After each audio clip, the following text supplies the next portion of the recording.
Hey everyone, Nick Engvall here. Before we get into today's episode, I want to tell you about some of the people that make the sneaker history community and this podcast possible. It's more important than ever to think about who you give your money to when you're buying clothing to go with your kicks. Our friends at Guilty Goods started their brand with a goal of giving back, especially to the communities that make sneaker culture possible. With every purchase from Guilty Goods, at least 10% of the proceeds are donated to organizations like Big Brothers and Big Sisters, the Susan G. Komen Foundation, the Movement for Black Lives, and many more.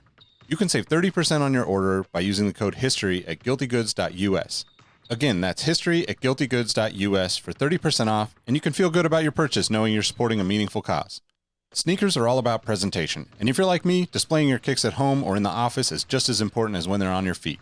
Sneaker Throne makes sneaker display cases featuring customizable LED lights, drop-side cases to showcase the entire side of the shoe, not just the heel or the toe, the whole shoe.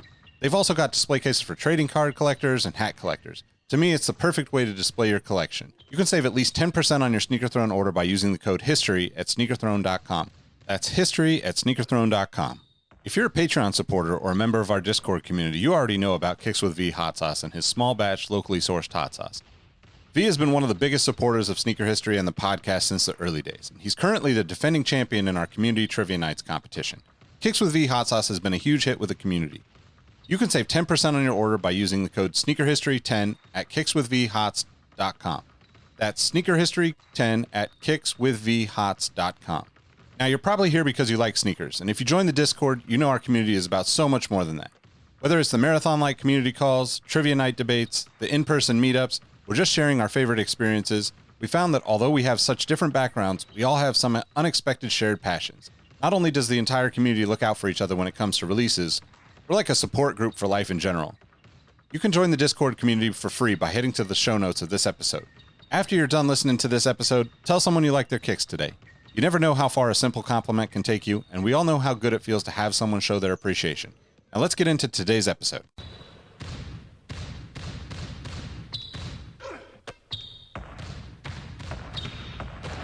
Jordan trying to shake off Starks. Oh, what a move!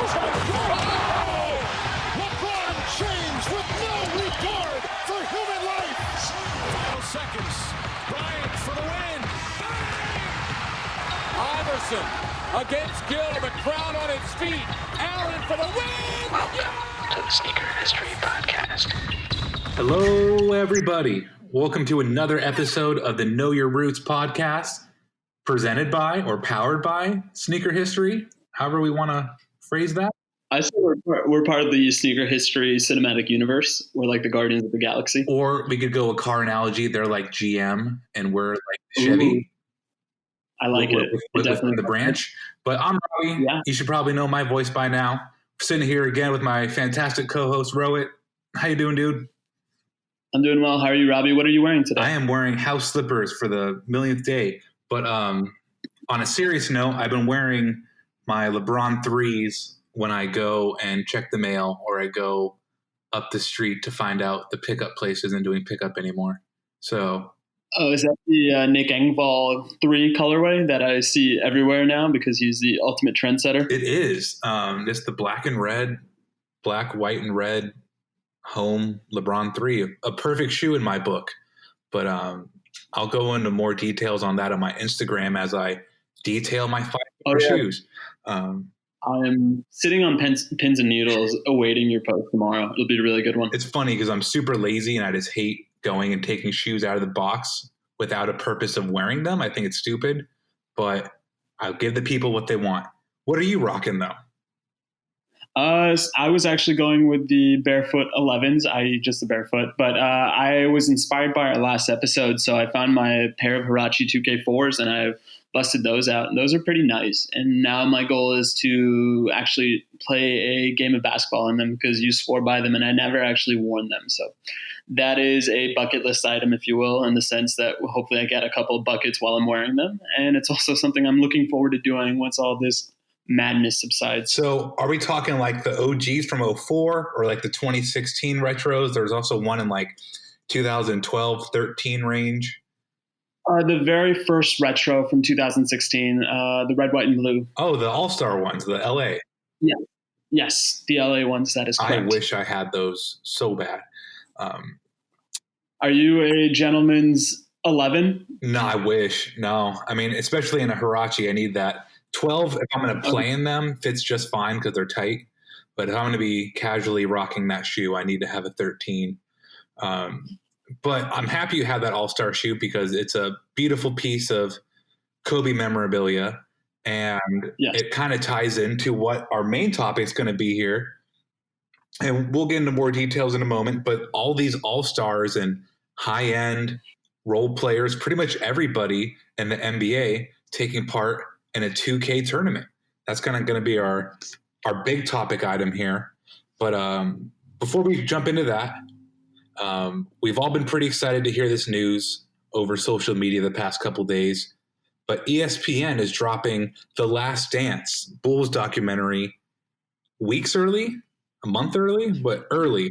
6 weeks, I believe, because I think it was slated to coincide with the start of the NBA Finals, which usually takes place in that first week of June. But now we are scheduled to have it on April 19th. We'll get 2 episodes every Sunday. They'll be available in the U.S. on ESPN and the Watch ESPN app.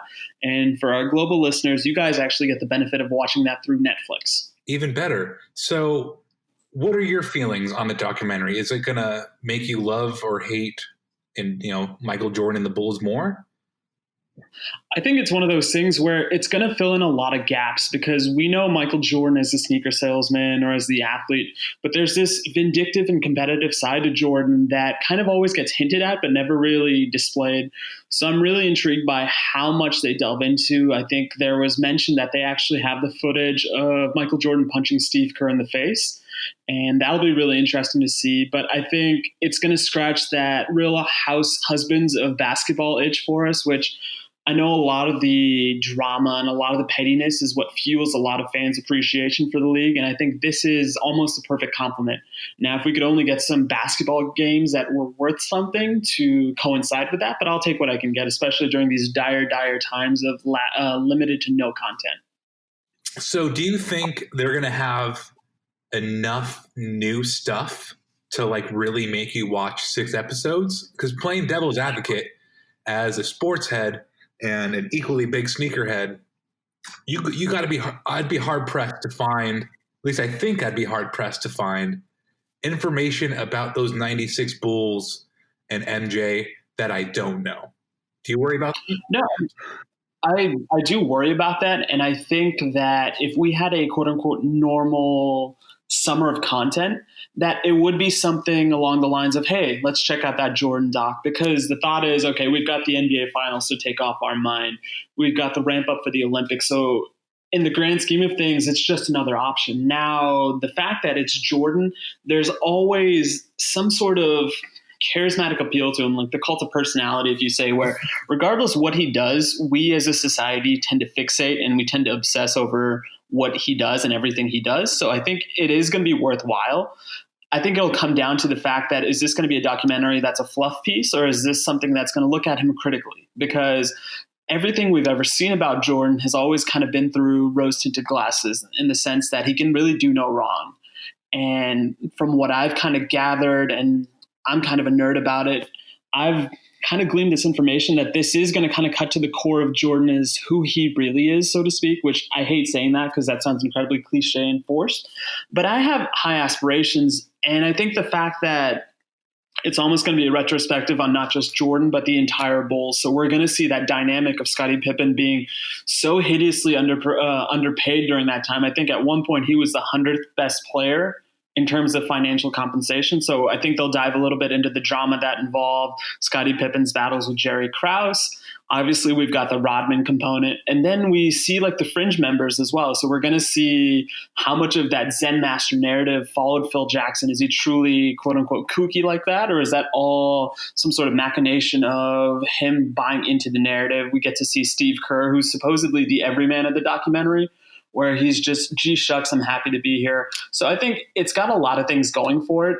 Ultimately, you lead with Jordan because Jordan's going to get you the headlines, but I do think that there will be more to watch. And that being said, you and I will probably talk about it at some length over the course of the next 6 to 7 weeks, however long it takes us to get through it. But What do you think? Like, what other hesitations would you have if you were continuing to be devil's advocate about it, Robbie? So I really don't think I have any other ones. It's really good you brought up the point of seeing the other side or the real side of Jordan. I don't think that's fair either, because we know Jordan is ruthless. We know Jordan would want to win at any cost. Not saying he cheated at all. Like, he's not that level, but just he wanted to win so badly. I bet you his blood just starts pumping, X-Men level when the moment gets going. No, I was just going to say this. I could see a reality where he's basically comparing the ratings that his documentary gets with what OJ's documentary got, the famous 5-part OJ series. And to your point, Robbie, I could see him just getting on OJ and being like, hey, you want to bet that my episode 4 is going to do better than your episode 4? Because that's just the gambling, petty person we know Jordan to be, and yet we still love and appreciate him more for it. Exactly. But even another step further, Jordan is so shielded in the fact that he doesn't comment on things. He doesn't have a presence, and that's by choice. He does a lot of stuff, through his foundations and under the radar, because that's how he wants to contribute. But seeing him speak at Kobe's memorial, you got to see, behind the Superman costume, you got to see Clark Kent a little bit. And I feel like it's a fact that Michael Jordan is Superman for a lot of people in sports. So I'm very interested and intrigued to see Jordan on a Tuesday at 5:00 footage. Like, was he just as intense? Was he a little more lax? Was he more funny? He had some jokes in Kobe's eulogy. So, like, what other side or fashion to Jordan is there that Nike, the Bulls, the league has kind of helped, put by the wayside, because they want everybody just to see 6 rings and all the shoes and the money and the accolades, because he's such a figure of, perfection, or, a figure of dominance, that you don't want to see him cracking jokes. So I'm very excited to see him in other lights. I mean, that's a brilliant observation by you. I hate saying this sentence, but if you can steal a eulogy, Jordan did exactly that. He was that person that we've always kind of heard about, but we've never really outwardly seen.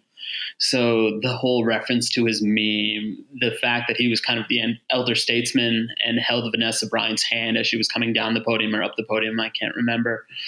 And I do have hopes for it. And the other fact that you mentioned, the fact that he is this image of perfection for a lot of our fan base and a lot of the NBA fan base, they really don't know Jordan other than the fact that that is the guy that LeBron is being measured to. So I do think that this is going to fill in that gap and give a little bit more context to this mythical figure, because the analogy has always been made that America's mythical figures tend to be superheroes and athletes. And I think Jordan is the greatest what if, because if this documentary can truly get to the core of him, we're going to see that. And I think in a way, it's only going to make us love him more, because we as a country love our sportsmen. We love our big, larger-than-life, grandiose personalities. But then when we see that they have some of the same afflictions that you and I as Joe Schmoes have, it only endears them to us even more. So I'm holding out hope for it. 10 hours is a lot, but I think the captivating nature of Jordan is going to make it almost seem like it's going to fly by, to borrow the bad pun.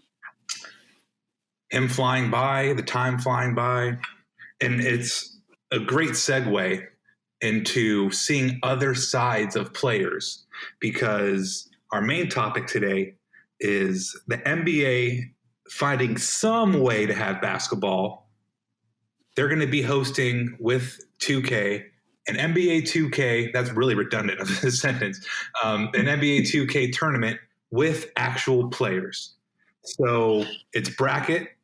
It has names like Kevin Durant, Zach Lavine, Donovan Mitchell, some lesser known people, slam dunk contest champions, just a real good bunch of people from the NBA. Do you want to kind of give everybody, the lowdown on who's participating, on how it's going to work? Sure, Robbie, I can do that. So the tournament actually starts on Friday at 4:30 Pacific time, so 7:30 Eastern time. To your point, it's got a plethora of different stars that are in different parts of their career. So the 116 matchup, we see KD versus Derrick Jones Jr. 2:15, we have Trae Young versus Harrison Barnes. The 3 versus 14, and please, Robbie, keep my math accurate because I have a tendency to ramble when it comes to that. We have Hassan Whiteside versus the People's Champ and Robbie's personal favorite, Pat Beverly. 4:12, we've got Donovan Mitchell versus Rui Hachimura. 4:13, 5:12, we have Devin Booker versus Michael Porter Jr. The 6:11 matchup, we have Andre Drummond and Demarcus Cousins. 7:10, Zach Lavine versus Ayton. And then lastly, the 9-8 matchup, we have Harrell versus Domantas Sabonis, a.k.a. the bonus Sabonis. Any names particularly reach out to you right now, Robbie? It's great to see stuff like Kevin Durant interacting with other players in a social setting, because he is the king of getting online, clapping back, being involved with conversations about him and his sport and what he likes. On top of that, I saw a Jalen and Jacoby post on IG Live, and they were talking about how strip clubs are going digital. So they'll have like live feed of strip clubs. And Kevin Durant popped up in one of them under his Easy Money Sniper name and was just like interacting with people. It's like, yo, what's up? This isn't a direct quote, but like nice boobs, like whatever he was saying in there. But he was with the people in the digital strip club. He will talk to you about the game. He will do anything online. So I'm so stoked to see how he interacts in a video game setting about his profession or involving his profession. That's going to be, I think, some high quality television. I think it's going to be really interesting because kind of what we alluded to with the Jordan doc, it'll be really interesting to see how these players let go. Are they still kind of guarded because this is still a media representation of who they are? So are they thinking along the lines of the brand? But there are also certain quote unquote real ones like Pat Beverly and Demarcus Cousins who I think are going to throw 3 sheets to the wind and just go for it and be who they are, which I think is only going to make this even more entertaining because I can totally see some pettiness and some beefs sprout from this competition. So I'm interested to see how quote unquote noted malcontents like they handle themselves in this situation. The other question I always kind of had was around how did they figure out the seeding? Because it seems like a popularity contest, but correct me if I'm wrong. It definitely does seem like a popularity contest. And I'm also interested on how Patrick Beverly and Montrezl Harrell are both participating. Because I thought it was 1 player per team. Maybe they couldn't get a 16th player, which I think out of all of the NBA, like it can't be that hard to get 1 more person. But I thought that was interesting. Looking at it, oh, no. I remember I read somewhere it's based off of their 2K rating.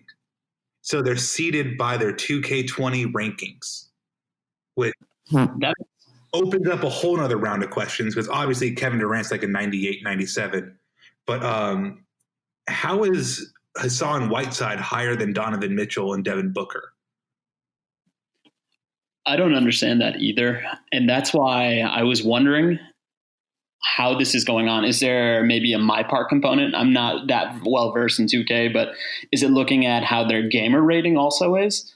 Because I get KD being number 1. He's the big star and Trae Young is right there. But I would have figured that Devin Booker would have been number 3 easily, or at least there would have been a competition between him and Donovan Mitchell.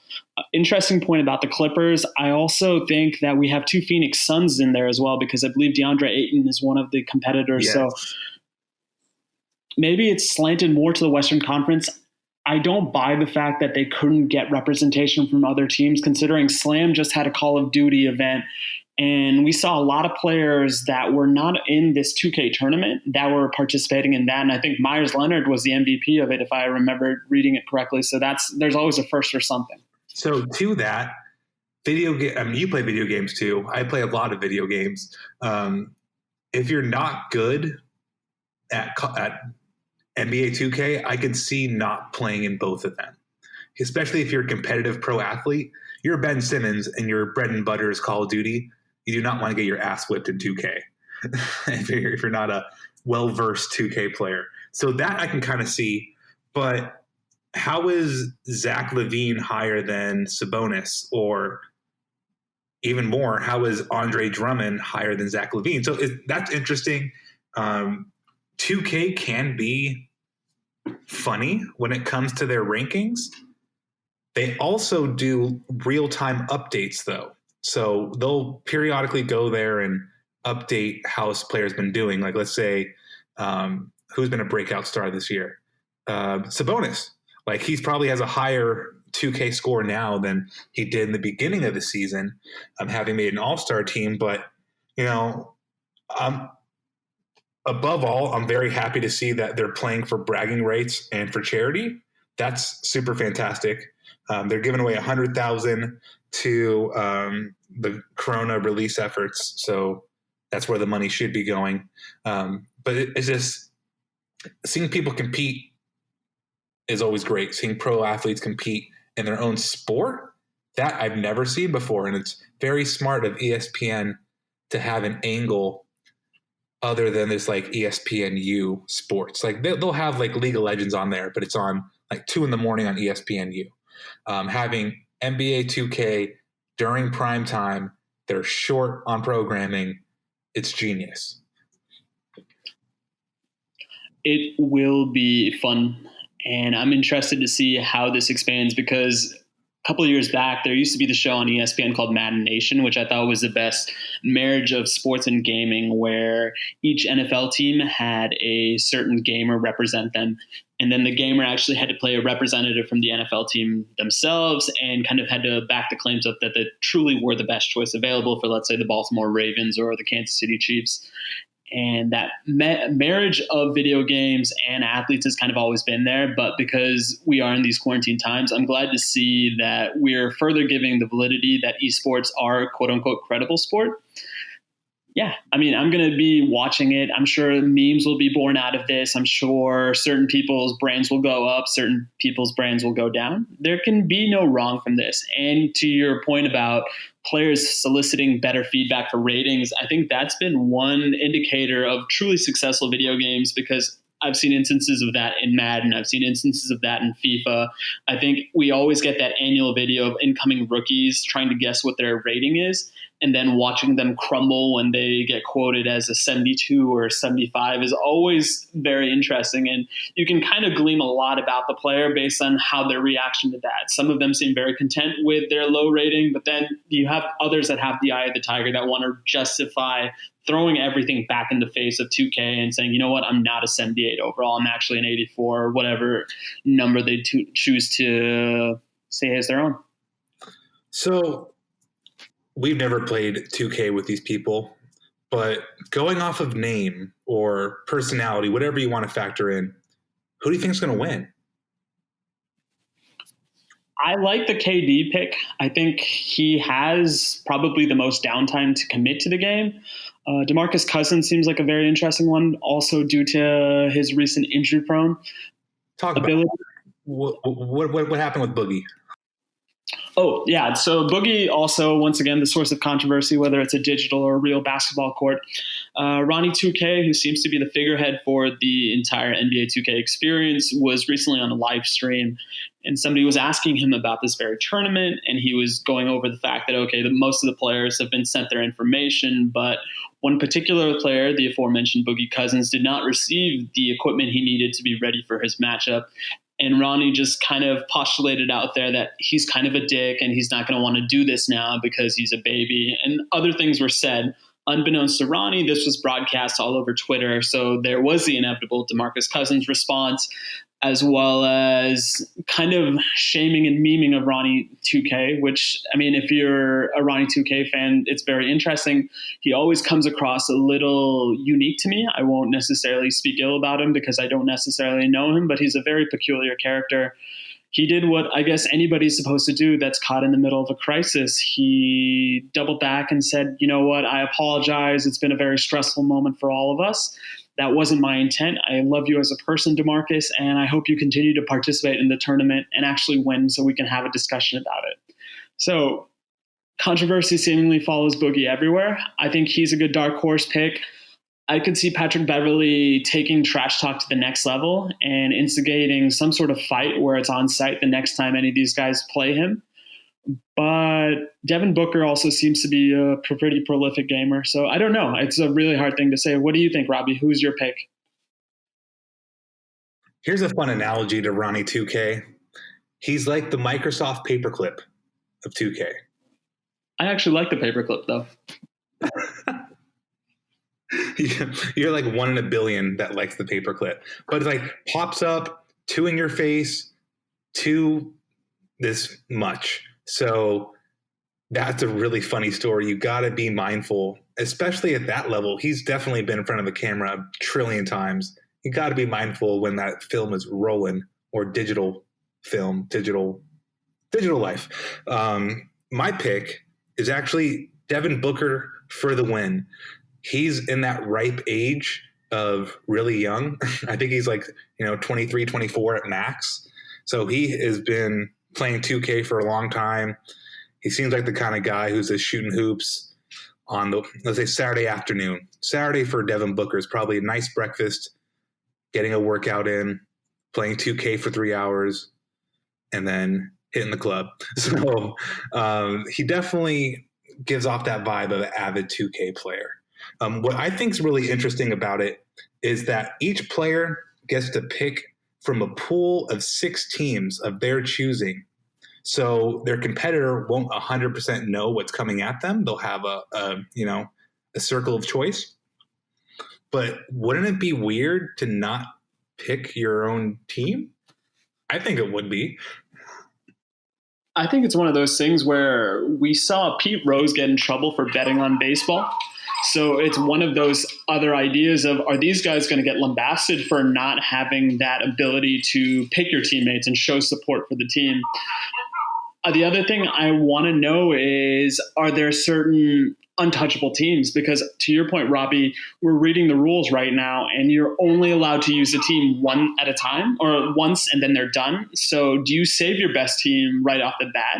And I guess that truly is the mark of a great gamer, that regardless who your team is, you take them to victory. So I do like that wrinkle, but I'm looking at who Kevin Durant picked as his pool. He had the Brooklyn Nets, the Chicago Bulls, the Dallas Mavericks, the Golden State Warriors, and the Rockets.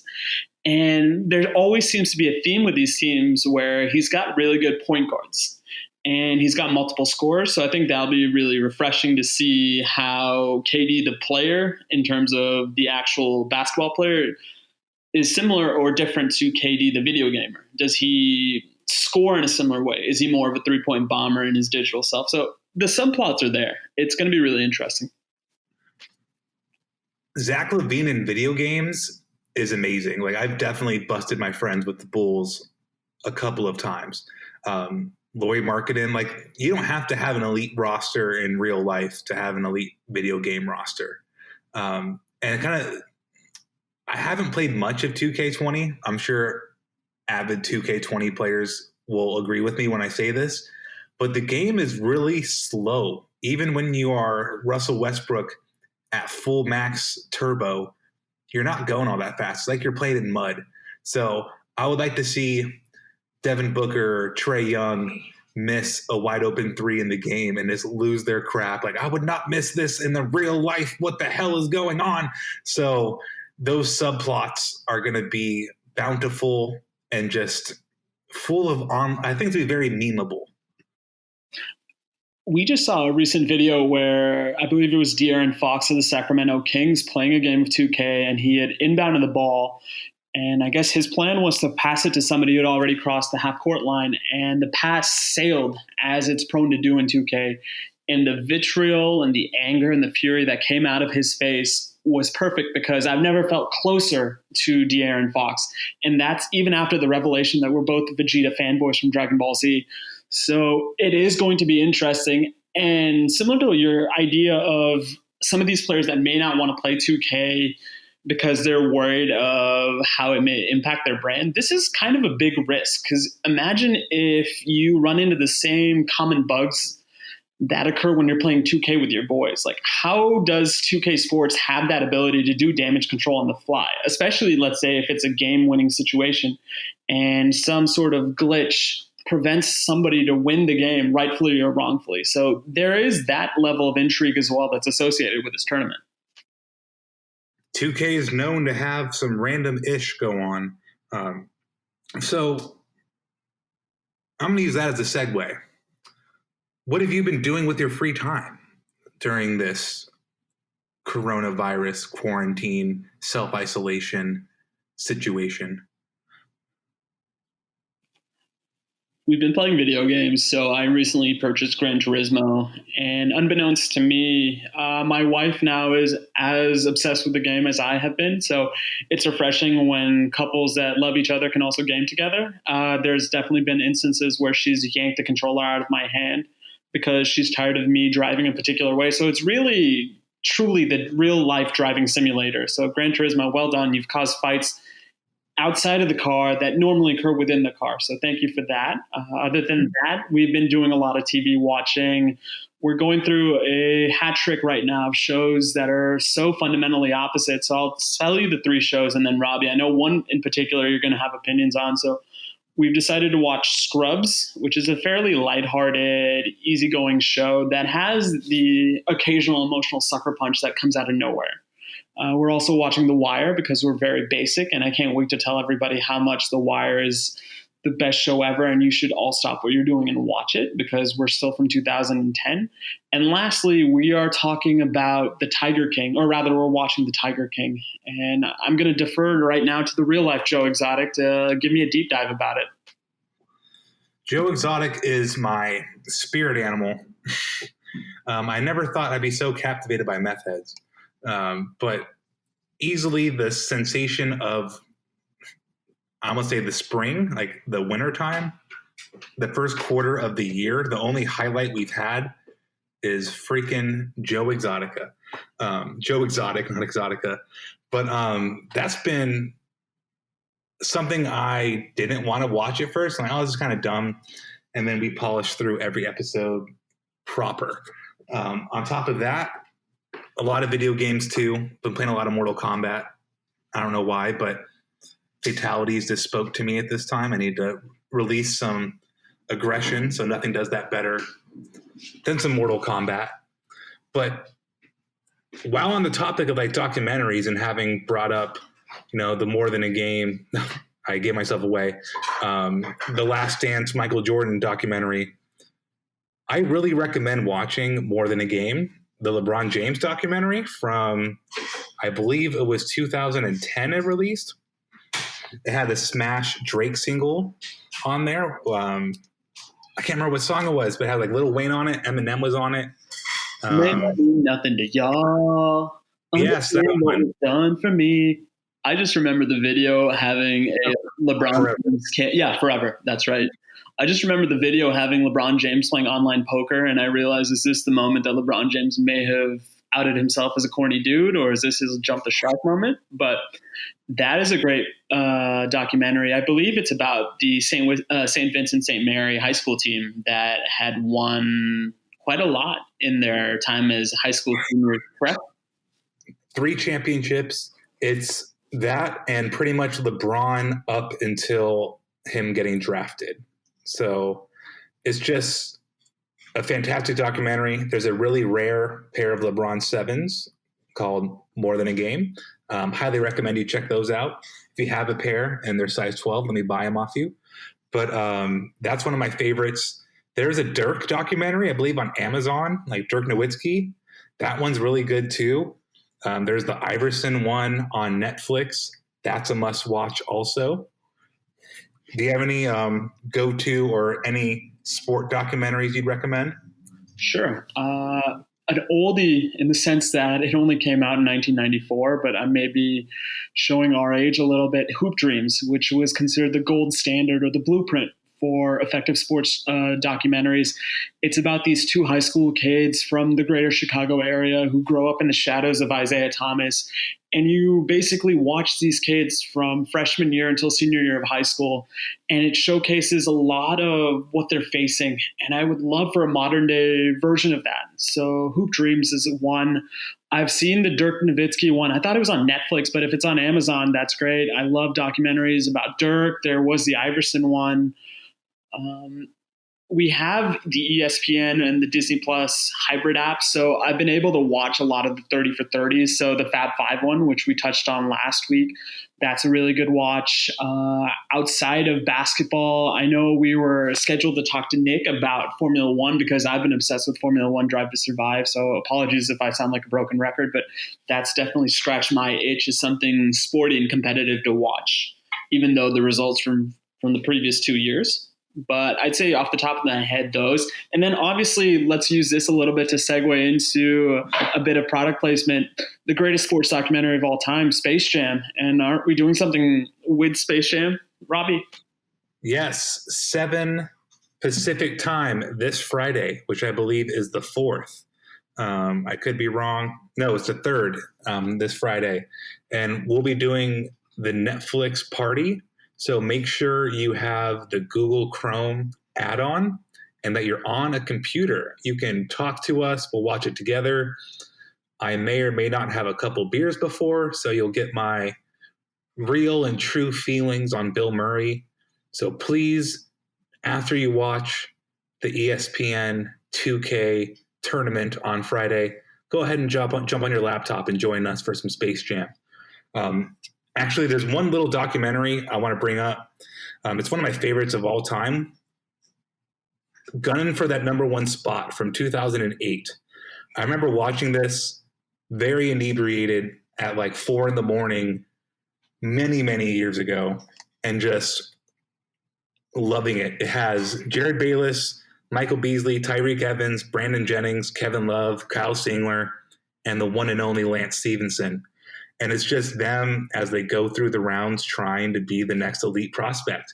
And it's everybody you know, so you get the familiarity. You know all the brands, you know the players. Just a really, really, really good documentary. And it's hearing you bring up Hoop Dreams reminded me of that one. It's different. They're not the same at all. But gunning for that number 1 spot is really, really, really good. So I highly recommend that one. But outside of that, man, anything else you really want to share or touch on before we go? Sure. Any last thoughts? No, I mean, in fact, the gunning for the number 1 spot, I love that movie because I believe it was executive produced by one of my favorite rappers of all time, MCA from the Beastie Boys, because I think there's a portion in the movie where Kevin Love kind of gently pokes MCA. So I think that's the other cool tidbit about gunning for that number 1 spot.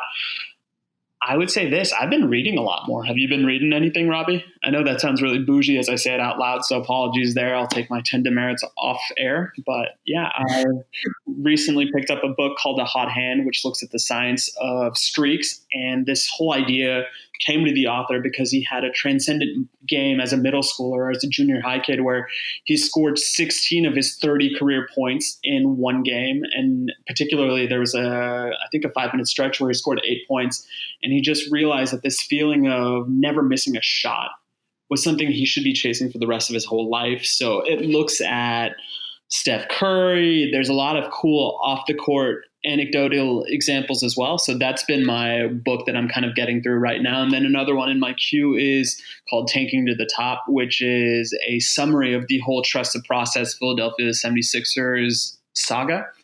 And that's definitely something to check out if you're a fan of Philly and you want to know a little bit more about the architect behind it, Sam Hinkie. I wish I could say I've been reading more. I 100% have not. I was an English major too, so I've read a lot in my life, but I don't like reading. I read like magazines and manga. I have been writing more, so that'll be showing up in various places. But on the book front, man, I'm a horrible, horrible reader.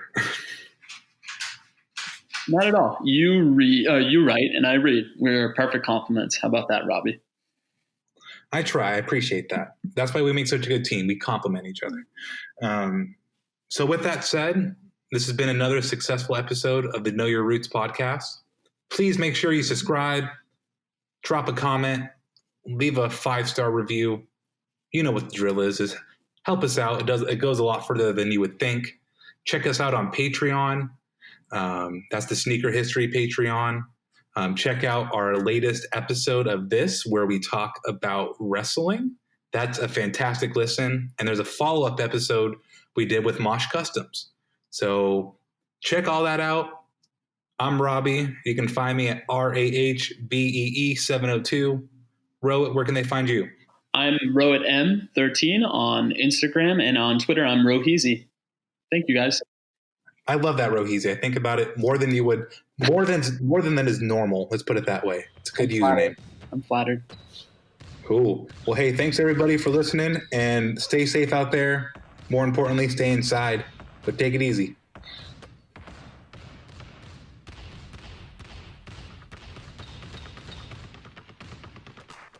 Hey everyone, this is Nick again. Before you take off, I wanted to ask a couple favors of you.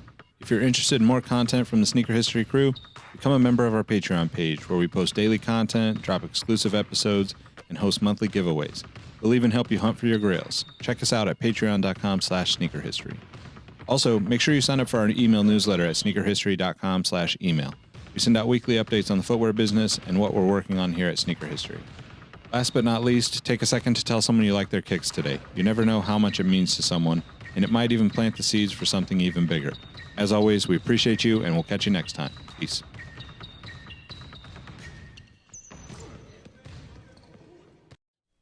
Hey everyone, this is Nick again. Before you take off, do us a solid and head over to Apple Podcasts to leave us a review. Give us a rating on Spotify and Amazon Music, and make sure you're subscribed to our YouTube channel because we have even more video content coming soon. Speaking of new content, we have an amazing community of sneaker enthusiasts that hang out in our Sneaker History Discord on a daily basis. While sneakers is a connection point that brought us all together, we've all discovered countless shared passions that we have in common with each other. We recently launched a couple of new podcasts directly from our community. One of them is a Formula One podcast. If you're an F1 fan like me, the Exhaust Notes podcast is your weekly fix of Formula One fun. It's hosted by myself, Rohit Malhotra, and Todd Yates. New episodes drop every Tuesday. I've been wearing fitted hats for years and collecting my favorite teams since I was a little leaguer. It has been awesome to see so many new fans getting into fitteds in recent years. Crown and Stitch is our new talk show about fitted hats with Dexter, Keith, and myself, where we talk about fitted hats, snapbacks, throw in some obscure hats because we all kind of like some funky stuff once in a while, don't we? Copping, collecting, and so much more. New episodes drop every Wednesday. Hit the links in the show notes for this episode to give our new shows a listen, and be on the lookout for more new podcasts dropping soon. Last but not least, tell someone you like their kicks today. You never know how far a simple compliment can take you, and we all know how good it feels to have someone show their appreciation. Thank you all for the support, and we'll catch you on the next episode. Peace.